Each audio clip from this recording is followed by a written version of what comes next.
Bismillahirrahmanirrahim. Assalamualaikum warahmatullahi wabarakatuh dan salam sejahtera. Yang dihormati Barisan Panel Juri bagi Konvensyen Bahasa Melayu 2023 serta rakan-rakan pembentang yang dikasihi sekalian. Dengan kajian yang bertajuk Hubungan Tahap Penguasaan Kemahiran dengan Tahap Kekerapan Penggunaan TMK dalam kalangan guru Bahasa Melayu di sekolah rendah, saya, Muhammad Nur Haziq Beleli, akan membentangkan kajian yang dijalankan oleh saya sendiri bersama-sama dengan rakan pengkaji iaitu Cik Tan Yan Im dari Institut Pendidikan Guru Kampus Bahasa Melayu. Tanpa membuang masa, kita terus kepada agenda yang pertama iaitu penyataan masalah. Teknologi Maklumat dan Komunikasi TMK merupakan bahagian penting dalam kehidupan manusia pada masa kini. Kemajuan TMK di serata dunia pada hari ini berkembang pesat selari dengan peredaran masa. TMK telah digunakan dengan lebih meluas oleh masyarakat seantero dunia dalam pelbagai aspek terutamanya bidang sosial. Ledakan TMK kini seiring dengan perkembangan dunia pendidikan pada masa kini yang berteraskan pembelajaran abad ke-21 dengan penerapan penggunaan kemahiran TMK dalam proses pembelajaran dan pemudahcaraan PDPC. Dalam hal ini, perkembangan TMK amat mempengaruhi dunia pendidikan.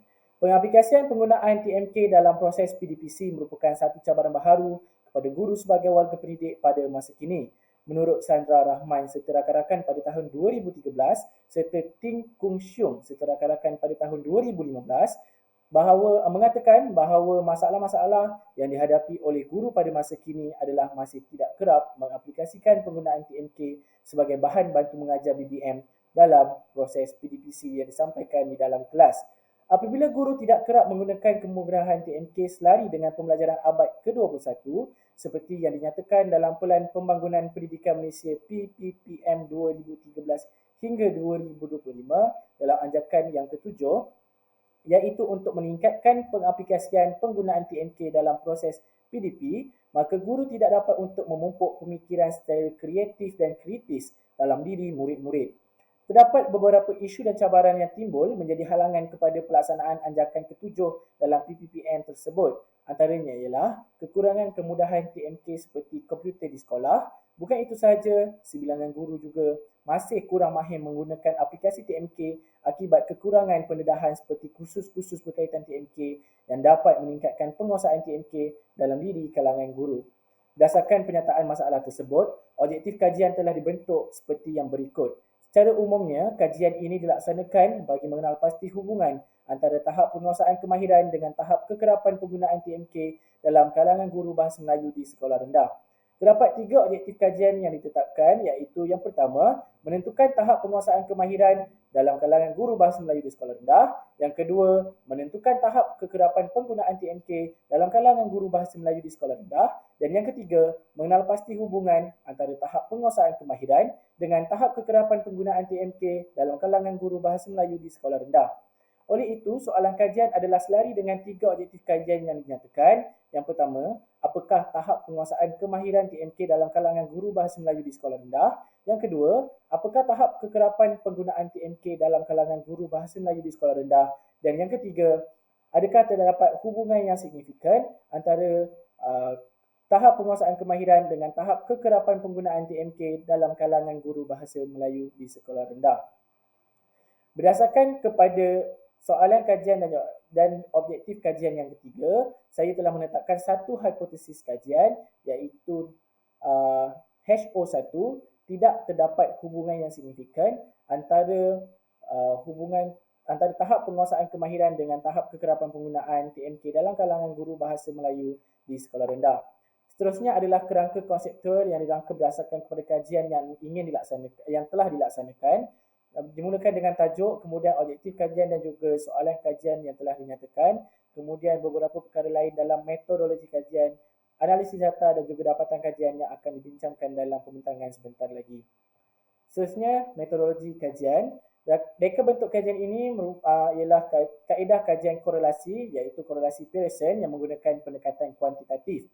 Populasi dalam kajian yang dijalankan ini adalah melibatkan seramai 140 orang guru yang mengajar mata pelajaran Bahasa Melayu di 3 jenis buah sekolah rendah, iaitu Sekolah Kebangsaan SK, Sekolah Jenis Kebangsaan Cina SJKC dan juga Sekolah Jenis Kebangsaan Tamil SJKT, melibatkan kawasan zon petaling perdana di negeri Selangor. Berdasarkan jadual penentuan saiz sampel Creech dan Morgan tahun 1970, Sampel kajian ini hanya melibatkan seramai 103 orang responden sahaja daripada kalangan populasi 140 orang. Instrumen soal selidik diberikan kepada responden dalam bentuk set soalan kepada guru-guru bahasa Melayu di sekolah-sekolah dalam kawasan kajian. Satu set soal selidik dalam kajian ini dibahagikan kepada 3 bahagian, iaitu bahagian A, bahagian B dan juga bahagian C. Berdasarkan kepada instrumen soal selidik yang dihasilkan, bahagian A iaitu data demografi responden kajian yang meliputi 8 item soalan seperti jantina, umur, bangsa, option, jenis sekolah, kelulusan akademik tertinggi, tempoh pengalaman mengajar dan tahap kemahiran menggunakan komputer.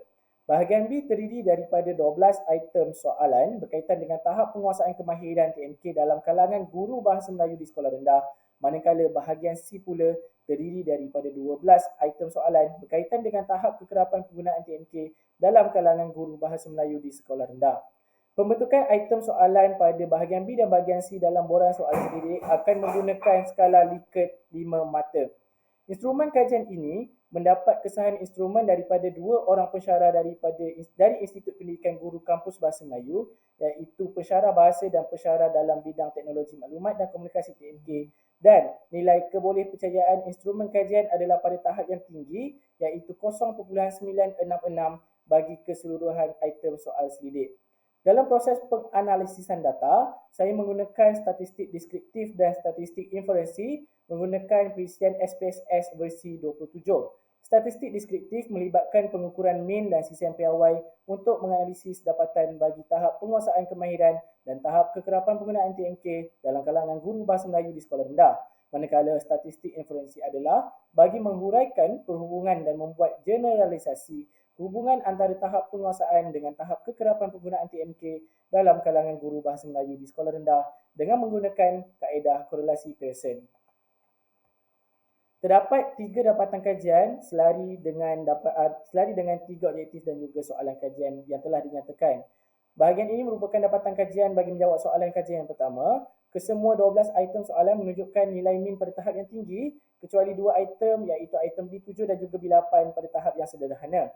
Nilai sisihan piawai adalah 0.586, menandakan kesepakatan set data adalah pada paras yang sederhana. Ini menunjukkan pilihan jawapan tidak tertumpu kepada satu atau dua skala sahaja dan majoriti responden memilih skala 4 dan 5 jika dilihat pada carta. Dapat dirumuskan bahawa guru-guru bahasa Melayu di sekolah rendah mempunyai tahap penguasaan kemahiran TMK yang tinggi dengan min keseluruhan 3.81. Ini adalah dapatan kajian bagi menjawab soalan kajian yang kedua. Kesemua 12 item soalan menunjukkan nilai min pada tahap yang sederhana kecuali 2 item iaitu pada C2 dan juga C3 pada tahap yang tinggi. Nilai sisian piawai ialah 0.777, menandakan kesepakatan set data adalah pada paras yang sederhana. Ini menunjukkan pilihan jawapan adalah bertumpu kepada satu atau dua skala sahaja dan majoriti responden memilih skala 3 dan 4 jika dilihat pada carta. Dapat dirumuskan bahawa guru-guru bahasa Melayu di sekolah rendah mempunyai tahap kekerapan penggunaan TMK yang sederhana berdasarkan interpretasi nilai min iaitu 3.51. Seterusnya, ini adalah bagi menjawab dapatan bagi soalan kajian yang ketiga. Nilai koefisien bagi korelasi Pearson ialah R bersamaan dengan 0.753. Nilai korelasi R bersamaan dengan 0.6 hingga 0.799 merupakan hubungan yang kuat. Justeru dapat dijelaskan bahawa pemboleh ubah tahap penguasaan kemahiran dengan tahap kekerapan penggunaan TMK dalam kalangan guru bahasa Melayu di sekolah rendah mempunyai tahap korelasi yang kuat. Selain itu, nilai korelasi R bersamaan dengan 0.753 ini juga menunjukkan arah hubungan tersebut. Dalam hal ini, nilai R yang positif menunjukkan bahawa hubungan antara kedua-dua pemboleh ubah yang diuji adalah positif. Seterusnya, nilai signifikan yang diperoleh dalam kajian ini ialah P bersamaan dengan kurang daripada 0.001. Menurut Pearson pada tahun 1966, nilai signifikan iaitu nilai P bersamaan dengan kurang daripada 0.05 menunjukkan hubungan yang signifikan. Maka dapat ditafsirkan bahawa terdapat hubungan yang signifikan antara tahap penguasaan kemahiran dengan tahap kekerapan penggunaan TMK dalam kalangan guru bahasa Melayu di sekolah rendah. Oleh yang demikian, hipotesis null HO1 iaitu tidak terdapat hubungan yang signifikan antara hubungan tahap penguasaan kemahiran dengan tahap kekerapan penggunaan TMK dalam kalangan guru bahasa Melayu di sekolah rendah adalah tidak diterima. Dapat dirumuskan bahawa guru-guru bahasa Melayu di sekolah rendah di zon petaling perdana mempunyai tahap penguasaan kemahiran TMK yang tinggi berdasarkan nilai min 3.81, namun kekerapan penggunaan TMK dalam proses PDPC masih berada pada tahap yang sederhana dengan nilai min 3.51, menandakan masih ada guru yang kurang menggunakan kemudahan TMK dalam sesi PDPC. Seterusnya didapati hipotesis yang ditetapkan ditolak yang melihatkan nilai signifikan adalah kurang daripada 0.001 iaitu kurang daripada paras signifikan iaitu 0.05. Seterusnya kita lihat kepada implikasi kajian. Terdapat 3 implikasi yang ditetapkan iaitu implikasi pengetahuan, implikasi praktikal dan juga implikasi empirikal. Untuk implikasi pengetahuan, pengaplikasian TMK dalam pedagogi guru bahasa Melayu adalah bertujuan untuk meningkatkan kecekapan dan juga kemahiran guru selain meningkatkan keberkesanan pedagogi yang digunakan semasa melaksanakan proses PDPC di dalam bilik darjah. Untuk implikasi praktikal, dapatan kajian mendapati bahawa sekiranya guru mempunyai penguasaan terhadap kemahiran TMK yang baik, maka guru akan kerap mengaplikasikan penggunaan TMK.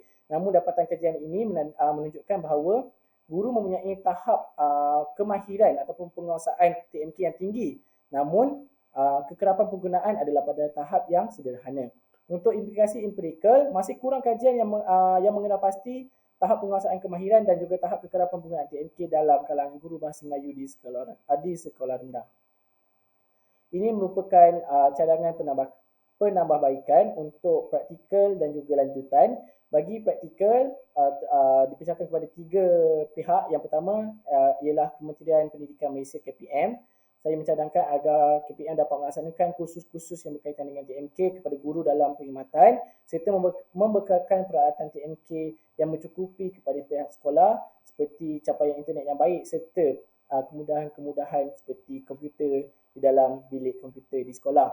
Untuk pihak sekolah, perlulah bersikap lebih mesra pengguna dengan membenarkan guru menggunakan alatan TMK secara optimum. Guru pula perlulah mengaplikasikan penggunaan TMK secara optimum dan mempunyai persepsi yang positif terhadap pengaplikasian TMK. Untuk cadangan lanjutan, saya mengharapkan agar ada kajian yang melaksanakan kajian dengan kaedah kuantitatif yang lebih meluas ataupun kajian yang dijalankan dalam bentuk kaedah kualitatif.